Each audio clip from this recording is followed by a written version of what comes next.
Have you ever seen a dress or a top like this that has multiple lines of elastic here and maybe even up here? Or where is the other one? Look at that one, off the shoulders, and it has the elastic at the top. This one again has the elastic in the waist, at the sleeve, and at the top. So how do you do that? It's actually really simple. Over here I have a piece that's already done. So the first thing I did was I finished the edge, and you can finish it in a narrow double folded hem, or you can finish it with bias tape.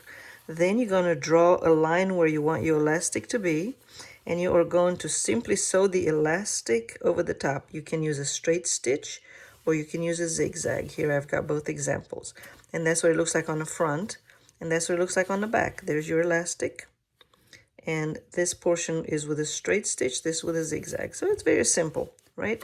Once you're done with this, you close it like we did in a previous video. You close it, and there is your sleeve, or whatever you want to do. But you can do multiple lines. So let's do something with multiple lines. This is going to be my piece, and I'm pretending I've already finished my edge. And now we are going to decide where my elastic is going to go. Okay, so let's say we're going to do every inch. This, by the way, is a type of pen that will melt away once you iron it. So I'm going to draw one line here, another, where's my inch? 2, 3. Okay, let's finish it up all the way to the end.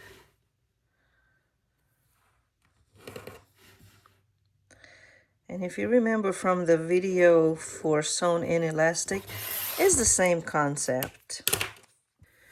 In the sewn in video, we put the elastic at the top, and then we flipped it over and created an elastic edge. Here we're going to put the elastic on our lines and sew it, and then once you have all your lines, it's going to do this. And that's how you get that shearing effect. So let's go ahead and do 2 lines. You know what? Let's just draw one more line. All right, so we're going to do a couple more lines because I want to show you a few techniques. Oh, there's an inch right there. Like I said, don't panic about it. Marking your fabric. Well, first of all, you should always mark your fabric on the back. But also don't panic about it because it will melt away as soon as you iron it. It will not exist. And I bought these pens on Amazon for $5. They send you a bag with a red, a white, a black, and a blue, and then additional, I don't know what those things are called that you put inside the pen, but I really like this. Especially if you're going to do quilting and you want to sew over the top because you want to see what it looks like. You want to mark it with something that's easy to. All right, so what do we have so far? 4. Let's do one more line. One more line. Here we go.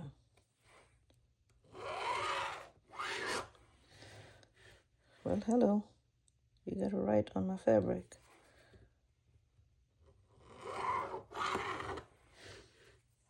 So now that I've got all my lines marked, I'm going to cut my pieces of elastic, all the exact same length, and I'm going to start sewing them like that. I'm going to use a straight stitch instead of a zigzag because I don't want to have a zigzag on the front. But you know what? Maybe we'll do one with zigzag just to show you what it looks like. All right.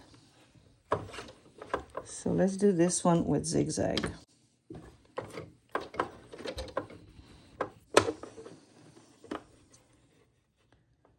you set your elastic on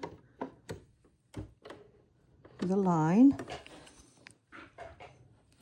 and you reinforce the end. Well, apparently I didn't do a very good job. Here we go. Hold the threads because you're going to need to stretch this, and if you don't, you see how it's pulling the fabric? So you got to hold it. Try to stay on the line.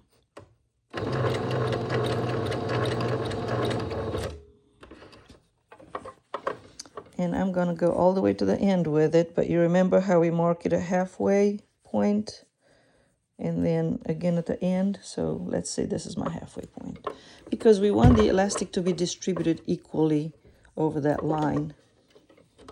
That's the idea. All right, so let's go. I'm over the line. My thread broke. Put the needle down. Let's reset the next one. Again, I'm going to the end. I went off the line. You see that? Okay.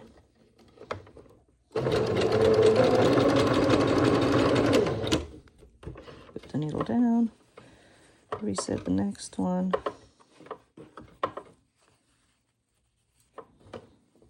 Here we go.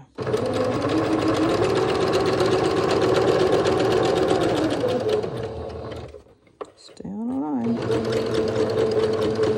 And here's where I would take my safety pin and pull this guy, but I'm not going to do that for time's sake.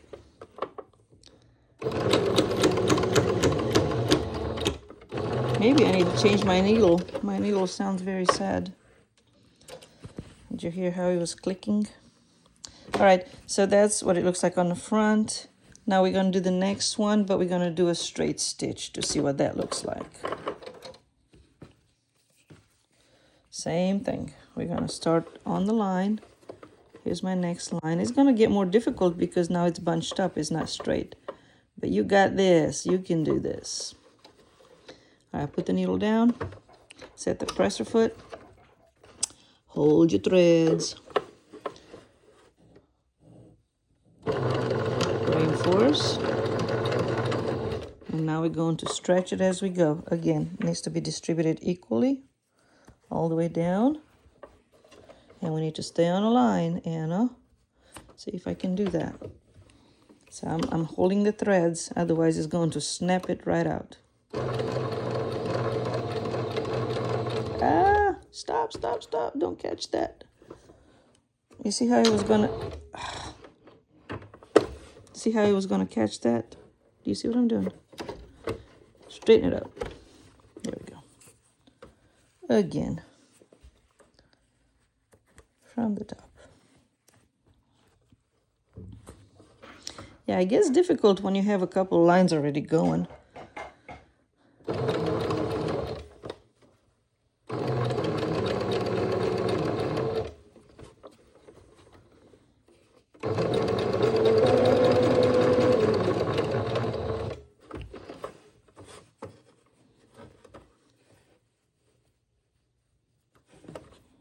All right. There's my blue line. Stretch out the fabric so it'll be nice and flat over the blue line. Maybe I can do this one all the way to the end. What do you think?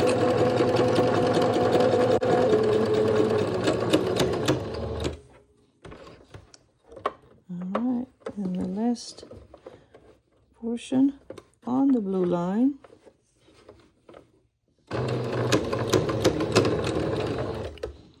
And reinforce.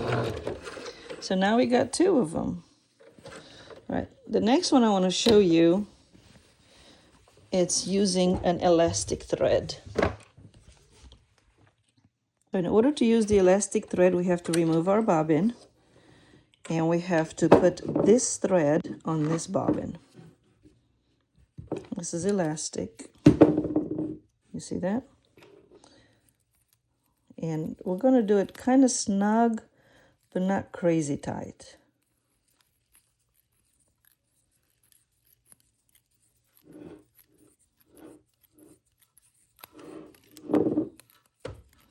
I think that's gonna be about enough. What do you think?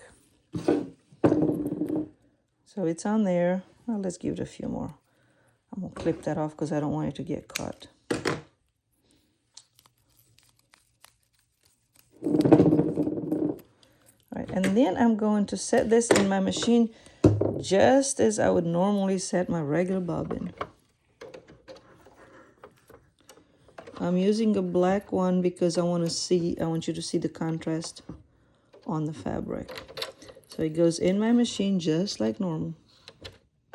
And then you bring it back up.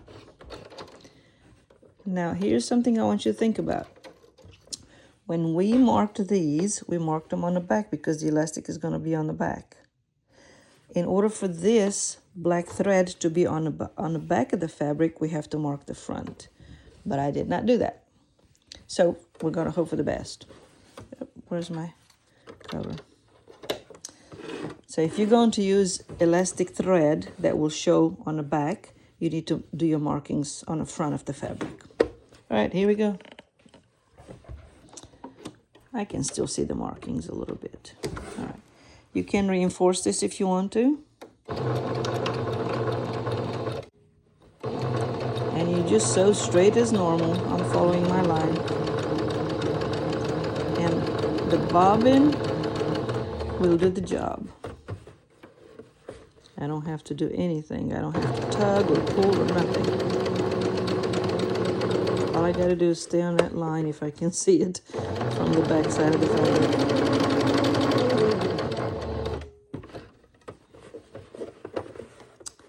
I don't know where my line is. Oh, there it is right there.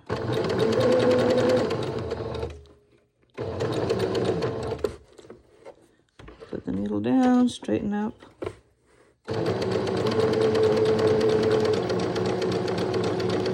I think I lost my line.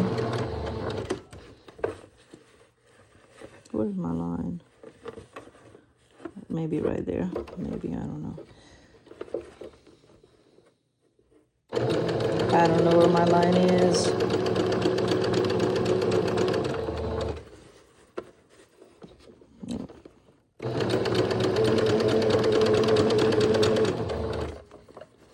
You don't need to do this in a zigzag. It's just a straight stitch. And then reinforce it. And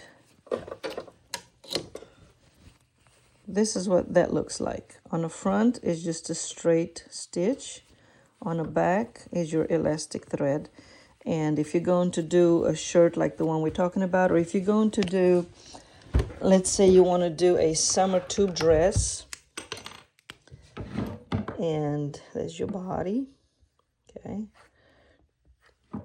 And you want to do something like this, a dress. You're going to hem up that, and you're going to hem up the bottom of your dress. And then you're going to do the elastic thread all the way, maybe 10, 20, I don't know how many, or maybe not 20, but all that. And so this will all be curly, all be bunched up. And then here you're going to have the gathers that's going to go down like that. So you can do a tube top like that, or a dress, but yeah, that's called shirring, and it's using this elastic thread. So today you've learned how to add